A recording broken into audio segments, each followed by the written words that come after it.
बिस्मिल्लाहिर्रहमानिर्रहीम। अस्सलाम वालेकुम। कमर मेकन एक नई वीडियो के साथ आपसे मुखातिब हूँ। सुप्रीम कोर्ट में आज क्या हो रहा है, बड़ा ही अहम तरीन मामला है। प्रैक्टिस एंड प्रोसीजर कमेटी का इजलास कब हुआ, कैसे हुआ, क्या क्या बातें हुई, किस को शामिल पहले करने के जो सिफारिशात हैं वो दी गई, और फिर बाद में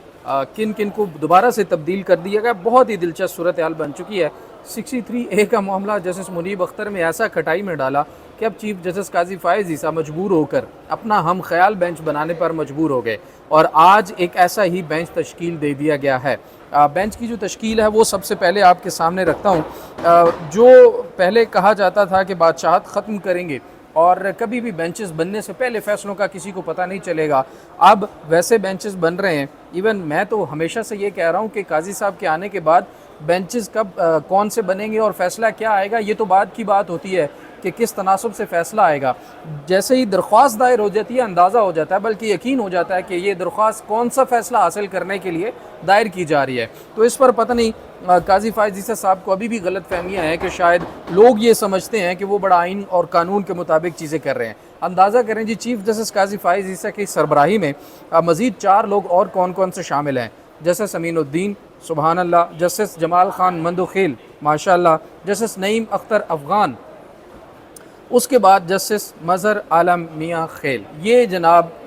4 लोग मज़ीद शामिल हैं, और 5वें हैं चीफ जस्टिस काजी फ़ाइज़ ईसा। पहले ये कहा गया कल कि जस्टिस मुनीब अख्तर अगर बेंच में शामिल नहीं होते तो फिर कल तक देखेंगे, और कल फिर कमेटी का इजलास दोबारा करके नया बेंच जो है वो बना दिया जाएगा। फिर रात को हमें ये ख़बर मिलती है कि आज सुबह 9 बजे इजलास होगा, जिसमें यह फ़ैसला किया जाएगा कि मुनीब अख्तर साहब की जगह पर कौन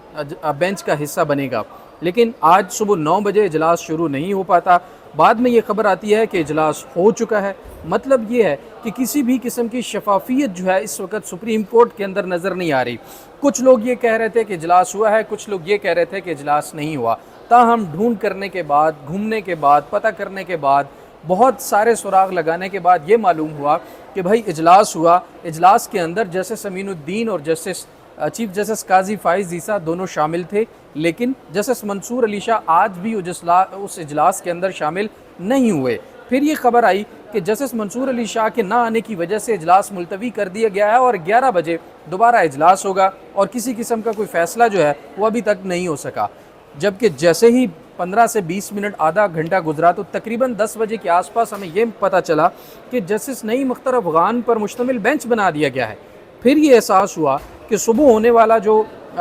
जिसमें यह कहा जा रहा था कि जस्टिस मंसूर की अदम शिरकत के बायस कमेटी जो है वो 11 बजे तक इजलास मुलतवी कर दिया गया, उसमें तो ये फ़ैसला कर दिया गया था जस्टिस मंसूर अली शाह की अदम शिरकत के बायस कि जस्टिस नईम अख्तर अफ़गान को इस बेंच का हिस्सा बना दिया जाए। और फिर हमें इतला मिली कि थोड़ी ही देर में कॉज लिस्ट जो है सप्लीमेंट्री वो जारी होने के इम्कानात हैं, और वो तैयार हो चुकी है। सोर्सेज ने यह बताया कि थोड़ी ही देर में कॉज लिस्ट जैसे ही आएगी तो आपको कंफर्म हो जाएगा कि जस्टिस नईम अख्तर अफ़गान इस बेंच में शामिल हैं। जब हम ये सारी सूरत हाल देख रहे थे, जब हमें ये चीज़ें ज़राए से मालूम हो रही थी, तो उस वक़्त चीफ जस्टिस काजी फ़ाइज़ ईसा कोर्ट रूम नंबर 1 के अंदर जस्टिस नईम अख्तर अफ़गान के साथ बैठकर केसेस सुन रहे थे। तो फिर ये फ़ैसला कब हुआ कि जस्टिस नईम अख्तर अफ़गान को शामिल किया जाना है, जबकि 9 बजे तो ये मालूम हुआ कि जस्टिस मंसूर अली शाह बेंच के अंदर शामिल ही नहीं हुए, इजलास के अंदर शामिल ही नहीं हुए। और जस्टिस मंसूर अली शाह की जो शमूलियत है नाजरीन, उसकी वजह से बहुत ज़्यादा सवालात उठते हैं कि अगर बेंच जो इजलास है उसकी तादाद ही अरकान की पूरी नहीं होती, तो 2 अरकान बग़ैर तीसरे का मशवरा या सलाह लिए, बेशक वो अपनी अददी अक्सरियत में हो, लेकिन फिर भी वो फ़ैसला कैसे कर सकते हैं जबकि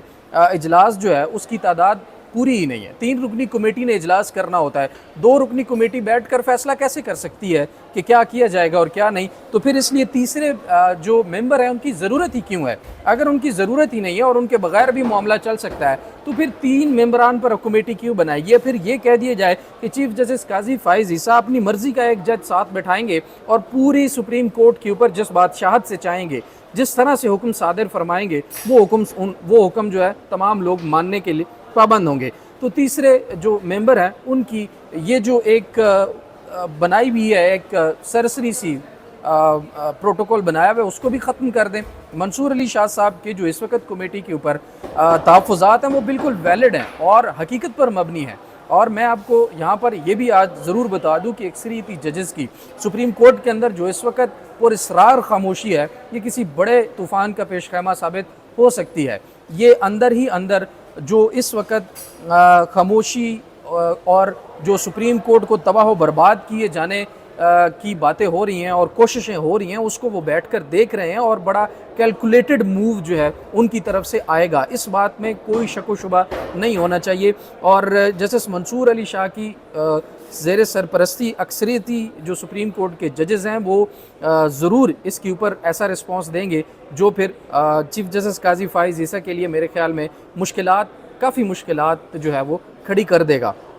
اب جو قاضی فائز عیسیٰ صاحب کے قریبی ذرائع ہیں، اس کمیٹی کے اجلاس کے بعد وہ یہ دعویٰ بھی کرتے ہوئے نظر آ رہے ہیں کہ چیف جسٹس قاضی فائز عیسیٰ نے جسٹس منصور علی شاہ کو اس 63A کے بینچ میں شامل کرنے کے لیے نام تجویز کیا، چونکہ اجلاس کے اندر جسٹس منصور علی شاہ شامل نہیں ہوئے، جس کے بعد یہ فیصلہ کیا گیا قاضی فائز عیسیٰ صاحب کی طرف سے اور جسٹس امین الدین خان کی طرف سے کہ ان کو شامل نہیں کیا جائے گا بینچ کے اندر بھی، اور نہ ہی ان کا نام اب دیا جائے گا، تو پھر جسٹس نعیم اختر افغان کو اس کمیٹی کے اندر شامل کر لیا جائے۔ تو سوچنے کی بات یہ ہے کہ جسٹس منصور علی شاہ کا اگر نام دیا گیا ہے قاضی فائز عیسیٰ صاحب کی طرف سے، تو قاضی فائز عیسیٰ صاحب کو یہ بھی سوچنا چاہیے کہ جسٹس منصور علی شاہ کے جو تحفظات ہیں، جو اعتراضات ہیں، ان کو ایڈریس کیے بغیر، ان کا حل نکالے بغیر اگر جسٹس منصور علی شاہ یا جسٹس منیب کے بھی وہی تحفظات اب سامنے آ چکے ہیں، تو ان تحفظات کو دور کیے بغیر اگر یہ کوئی کمیٹی فیصلہ کرتی ہے اور ان فیصلوں کے نتیجے میں بننے والے بینچ میں جسٹس منصور اور جسٹس منیب کو شامل کیا جاتا ہے، تو کیوں کر یہ دونوں سینئر ترین ججز اس کمیٹی کے فیصلوں پر عمل درآمد کریں گے اور ان بینچز میں شامل ہوں گے؟ تو یہ بھی ایک کھوکھلا سا موو کھیلنے کی کوشش کی گئی کہ جی سینئر ترین جج ہیں، کیونکہ انہوں نے سوالات بھی اٹھائے تھے جسٹس منیب نے کہ سینئر ترین جج کی زیر سرپرستی یہ پہلے یہ بینچ بنانے کے لیے بات ہوئی تھی کمیٹی کے اندر، لیکن چیف جسٹس قاضی فائز عیسیٰ خود اس بینچ کی سماعت کر رہے ہیں، تو کیوں کر وہ خود اس کی سرپرستی کر رہے ہیں، جسٹس منصور علی شاہ کیوں نہیں کر رہے؟ تو اس کمزور سے یہ جو ایک بات تھی، اعتراضات تھے، اس کے خلاف ایک کمزور سی موو یہ کھیلی گئی جی ہم تو شامل کرنا چاہتے تھے، لیکن جسٹس منصور علی شاہ کیونکہ کمیٹی کے اجلاس میں ہی شریک نہیں ہوئے، تو اس لیے پھر ہم نے ان کو کنسیڈر نہیں کیا اور جسٹس نعیم اختر افغان کو کنسیڈر کر کے ان کا فیصلہ کیا ہے۔ جبکہ 9 بجے کہا گیا کہ جسٹس منصور علی شاہ کا انتظار کیا جائے گا 11 بجے تک، لیکن انتظار نہیں کیا گیا، اور بعد میں چیف جسٹس جب کورٹ روم نمبر 1 میں بیٹھ کر یہ کیس سن رہے تھے اپنے باقی کیسز، تو اس دوران یہ پھر خبر سامنے آتی ہے کہ جی بینچ بنا دیا گیا ہے اور اس کی سپلیمنٹری کاز لسٹ بھی جو ہے وہ جاری کر دی گئی۔ بہرحال اب ہم خیال بینچ 11:30 بجے اس کیس کے اوپر سماعت کرے گا، اور پہلے جو چیزیں سمجھ آ رہی تھی کہ وہ ڈسکس ہوں گی، جسٹس منیب سوالات اٹھائیں گے، وہ بات کریں گے، تو اب اس کے اوپر ان کا کیا رد عمل ہوگا اس کا انتظار جو ہے وہ ضرور رہے گا۔ لیکن اب یہ 5 رکنی بینچ کا فیصلہ کیا ہوگا،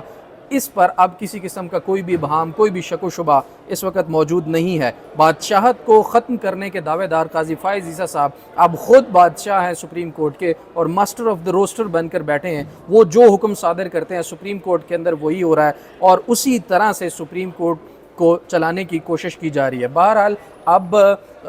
دیکھتے ہیں کہ اس پر جسٹس منصور علی شاہ اور جسٹس منیب اختر کی طرف سے کیا رسپانس آتا ہے، کیا وہ کوئی نیا خط لکھتے ہیں، یا پھر